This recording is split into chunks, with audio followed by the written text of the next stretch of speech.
Hello, I am Gux, G-U-K-X or Gookex. Go comment your favorite pronunciation on my iTunes. For those of you who are unfamiliar, in Arcade, a lead indicator, or little bubble thing, pops up when you're within 0.8 kilometers of the enemy, telling you how much to lead in order to hit your target. As you may have seen from my title, it sucks. However, that's not the only thing I will be going over in this video. I will also go over how to line up shots, how to take head-ons, and how you should set your convergences, and if you should use vertical targeting. Stick to the end, or skip to the timestamp on screen for the lead bubble tip. Also, consider subscribing. This is by far my longest video. Without further ado, let's jump into it.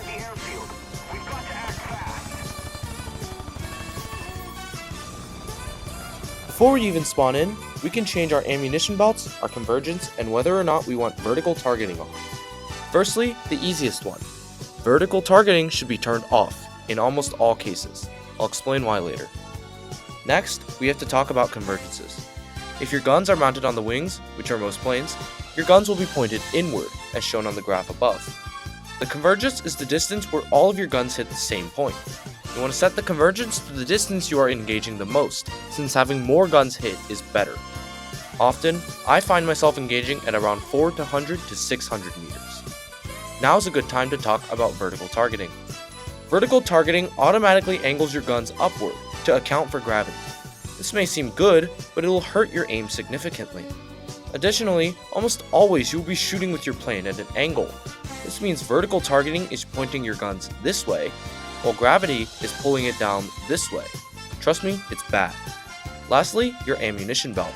If you have the offensive gun modification on your plane, you can equip different belts. Most planes should have a default, ground/armored targets, tracers, and stealth. If your plane has an air targets belt, at lower tiers, this is often better. Universal and default aren't bad either. However, many fall into the trap of using tracers, since it looks like you're firing faster. In reality, the tracer rounds do less damage. In conclusion for this section, set your convergence to 400 to 600 meters, turn vertical targeting off, and use air targets, universal, or default bolts.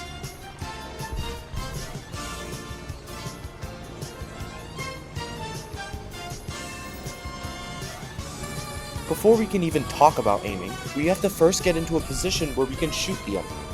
Obviously, your guns are mounted on the front, and even more obviously, we need the enemy in front of us.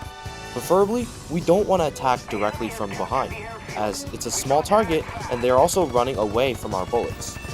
Also, we want them to turn into us, since them turning away would result in us being directly behind them again, and also gives us a chance of a pilot snipe, which is an instant kill. Now, this next tip may seem kind of obvious, but we need to roll our plane in the direction we want to turn. This is because turning upwards is so much faster than turning downwards or side to side. We want to point our plane perpendicular to the enemy's flight path, as seen in the screenshot above. Here, I'm turning to lead the opponent. Be sure to actively update your roll with A and D, since updating it will cause you to not turn in the direction you want, making you miss.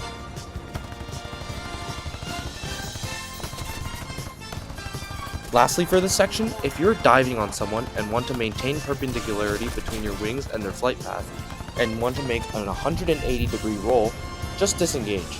When diving, you'll pick up a lot of speed, and in general, at higher speed, roll becomes very slow. This makes it likely that you will not be able to roll in time. So instead of continuing to get the target, pull up and loop over. Since you're in a dive, you'll be higher than the opponent. If we disengage, regain altitude, we can dive on them again. Repeat this until you have a good shot. You can do this for any situation where you don't feel like you can get the shot. If you fully commit to a hard shot and miss, since you're going faster, you will overshoot and end up in front of them. Another zone captured, we have the advantage. In conclusion for this section, climb so you can dive on people, roll in the direction they turn, and break off if you have to.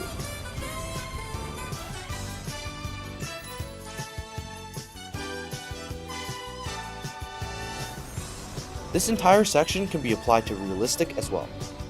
For head-ons, this is something I see many players, even at higher ranks, struggle with.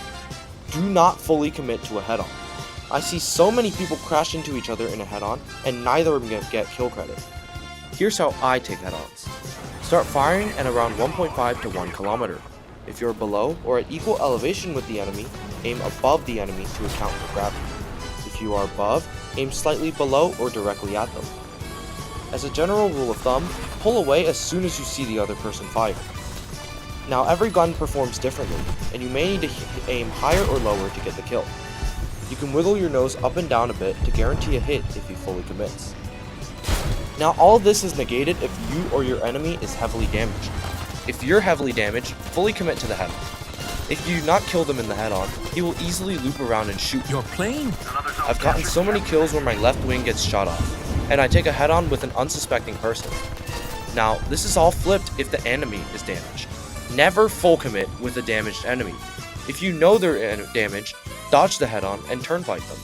Since they're damaged, their performance is worse, and even in a much worse plane, you should be able to easily win. In conclusion for this section, don't full commit, take head-ons if you're damaged, and don't take head-ons with a damaged enemy. Finally, what most people clicked on this video for, the lead indicator.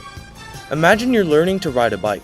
The lead indicator are like training wheels, except when you move, they spontaneously combust and you fall off your bike and then the training wheels start attacking you. The lead indicator hurts you in the long run, since it doesn't help you develop aim, and also is incredibly misleading. The lead indicator is accurate only around 0.35 kilometers and closer. If you're in that range, that should be a pretty easy kill either way. When further than 0.35 kilometers, aim past the lead indicator. At 0.7 kilometers, you should be aiming double the distance that the lead indicator is from the target. Basically, the moral of the story here is to get closer.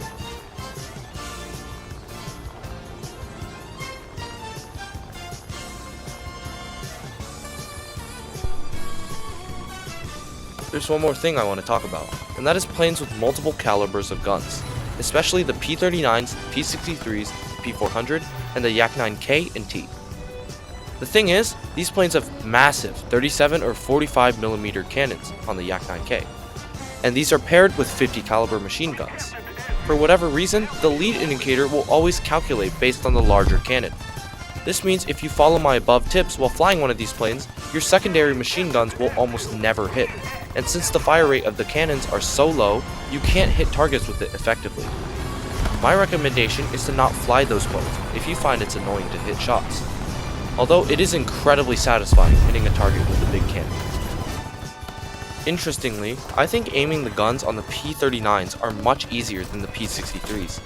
I think this is due to the P-39 having three types of guns, a 7.7mm, a 50 cal, and its 37mm. The variety of different ballistics creates a shotgun effect, and I found it very fun to play, especially at 2.7.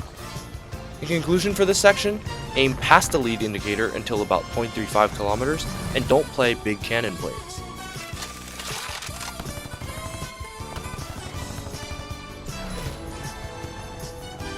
That's about it for this video. If you enjoyed, please like and subscribe. If I missed anything or if you believe otherwise, comment down below. Also comment for freedom of speech. If this video gains me 50 subscribers, I'll make a guide on how to get 10 kill games consistently to complete your wager and get easy SL. And if I don't get 50 subscribers, I'll probably still release it, but it'll make me very, very sad. Lastly, I want to give a huge shout out to Longshot, or Long5Hot, for making his aiming guide. This is the one I watched to learn Warthunder. Check it out in the description below. Okay, bye.